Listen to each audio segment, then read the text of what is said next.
The cybersecurity industry promises massive growth. You hear about starting salaries ranging from 4 lakhs per annum all the way up to 50 plus. But the internet sells a romanticized fantasy. You picture yourself in a dark hoodie, typing furiously in a basement to hack a mainframe. The reality is a highly structured, highly segmented corporate IT ecosystem. When starting, you face a tangled web of acronyms like OSCP, AWS, and DIFIR. Actually, this chaos untangles into 5 distinct pathways. To survive, you must align your natural personality with the correct specific role before spending a single dollar. Before you even look at those specialized paths, there is a mandatory toll everyone pays. You have to understand how machines actually talk to each other. A data packet travels from a laptop, through a router, landing on a server.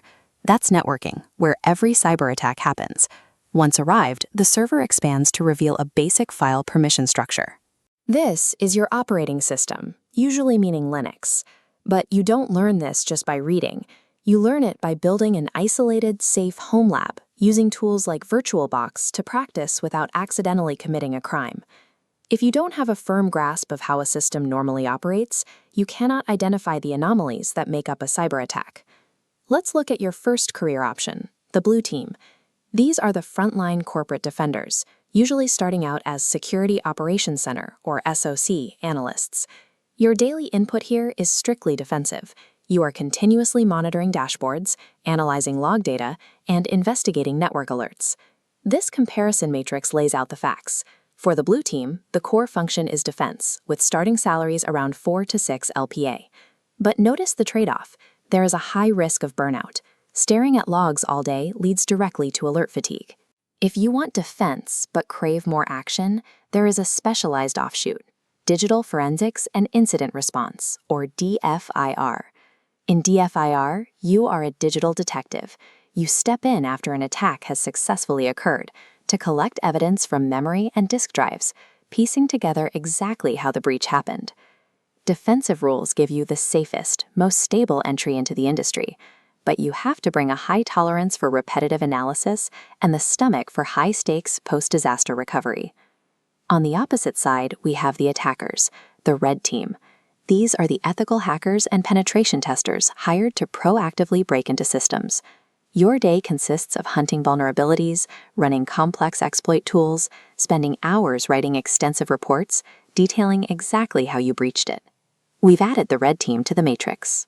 Their function is attack, and the outcomes are immense prestige, fulfilling the hacker fantasy, and lucrative salaries scaling up to 45 LPA. The hidden cost here is intense.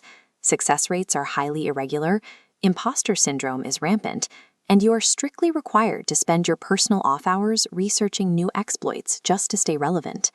Red teaming is not a casual entry-level playground. It is a high-pressure environment built strictly for aggressive, self-driven problem solvers. Now we shift to the architects, cloud security. The entire corporate world is migrating to platforms like AWS, creating a massive talent vacuum. If you master cloud architecture alongside security protocols, you secure top-tier compensation ranging from 12 to 50 LPA. Looking at our matrix, cloud security sits at the top for salary, but its tech ceiling is very high. You are trying to master 2 massive, complex technical domains at the exact same time.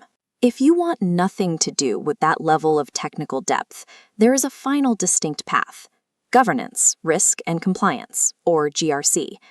GRC involves conducting risk assessments, studying legal frameworks, and producing heavy corporate documentation. Our final row shows GRC. This is the true no-coding pathway. The core function is policy, and the tech ceiling is deliberately low. This path trades technical execution for the complexities of corporate bureaucracy.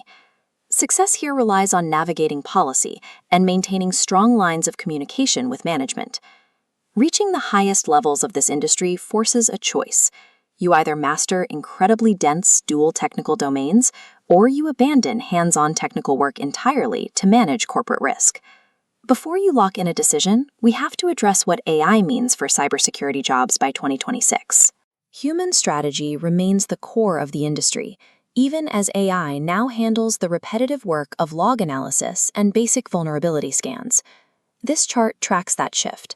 Manual tasks shrink over time, while automated scripted tasks grow, intersecting right at 2026.